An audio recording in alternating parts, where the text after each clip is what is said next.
He was one of the most influential figures of the 20th century, forever changing the course of one of the world's largest countries. But was he a hero who toppled an oppressive tyranny, or a villain who replaced it with another? It's time to put Lenin on the stand in History versus Lenin. Order. Now, wasn't it your fault that the band broke up? Your Honor, this is Vladimir Ilyich Ulyanov, a.k.a. Lenin, the rabble-rouser who helped overthrow the Russian Tsar Nicholas II in 1917 and founded the Soviet Union, one of the worst dictatorships of the 20th century. Oh. The Tsar was a bloody tyrant under whom the masses toiled in slavery. This is rubbish. Serfdom had already been abolished in 1861. And replaced by something worse. The factory bosses treated the people far worse than their former feudal landlords. And unlike the landlords, they were always there. Russian workers toiled for 11 hours a day and were the lowest paid in all of Europe. But Tsar Nicholas made laws to protect the workers. He reluctantly did the bare minimum to avert revolution, and even there he failed. Remember what happened in 1905 after his troops fired on peaceful petitioners? Yes, and the Tsar ended the rebellion by introducing a constitution and an elected parliament, the Duma, while retaining absolute power and dissolving them whenever he wanted. Perhaps there would have been more reforms in due time if radicals like Lenin weren't always stirring up trouble.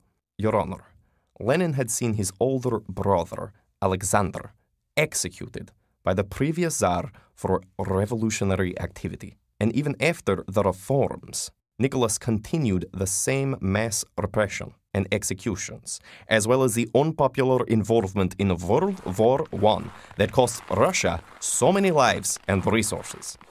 This Tsar doesn't sound like such a capital fellow. Your Honor, maybe Nicholas II did doom himself with bad decisions, but Lenin deserves no credit for this. When the February 1917 uprisings finally forced the Tsar to abdicate, Lenin was still exiled in Switzerland. So who came to power? The Duma formed a provisional government led by Alexander Kerensky, an incompetent bourgeois failure. He even launched another failed offensive in the war, where Russia had already lost so much, instead of ending it like the people wanted. It was a constitutional social democratic government, the most progressive of its time. And it could have succeeded eventually if Lenin hadn't returned in April, sent by the Germans to undermine the Russian war effort and instigate riots. Such slander! The July days were a spontaneous and justified reaction against the government's failures. And Kerensky showed his true colors when he blamed Lenin and arrested and outlawed his Bolshevik party, forcing him to flee into exile again. Some democracy. It's a good thing the government collapsed under their own incompetence and greed when they tried to stage a military coup, then had to ask the Bolsheviks for help when it backfired. After that, all Lenin had to do was return in October and take charge. The government was peacefully overthrown overnight. But what the Bolsheviks did after gaining power wasn't very peaceful. How many people did they execute without trial? And was it really necessary to murder the Tsar's entire family, even the children? Russia was being attacked by foreign imperialists trying to restore the Tsar. Any royal heir that was rescued would be recognized as ruler by foreign governments. It would have been the end of everything the people had fought so hard to achieve. Besides, Lenin may not have given the order.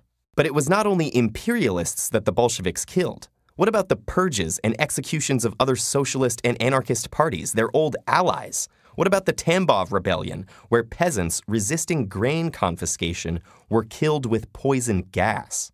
Or sending the army to crush the workers in Kronstadt, who were demanding democratic self-management? Was this still fighting for the people? Yes, the measures were difficult, but it was a difficult time. The new government needed to secure itself while being attacked from all sides so that the socialist order could be established. And what good came of this socialist order? Even after the Civil War was won, there were famines, repression, and millions executed or sent to die in camps, while Lenin's successor, Stalin, established a cult of personality and absolute power. That wasn't the plan. Lenin never cared for personal gains. Even his enemies admitted that he fully believed in his cause, living modestly and working tirelessly from his student days until his too early death. He saw how power-hungry Stalin was and tried to warn the party, but it was too late.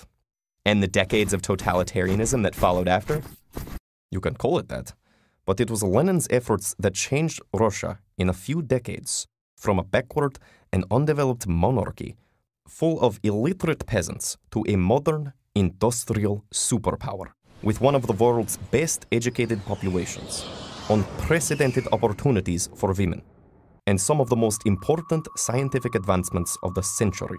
Life may not have been luxurious, but nearly everyone had a roof over their head and food on their plate, which few countries have achieved.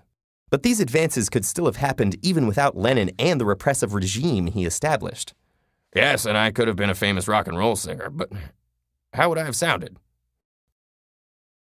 We can never be sure how things could have unfolded if different people were in power or different decisions were made. But to avoid the mistakes of the past, we must always be willing to put historical figures on trial.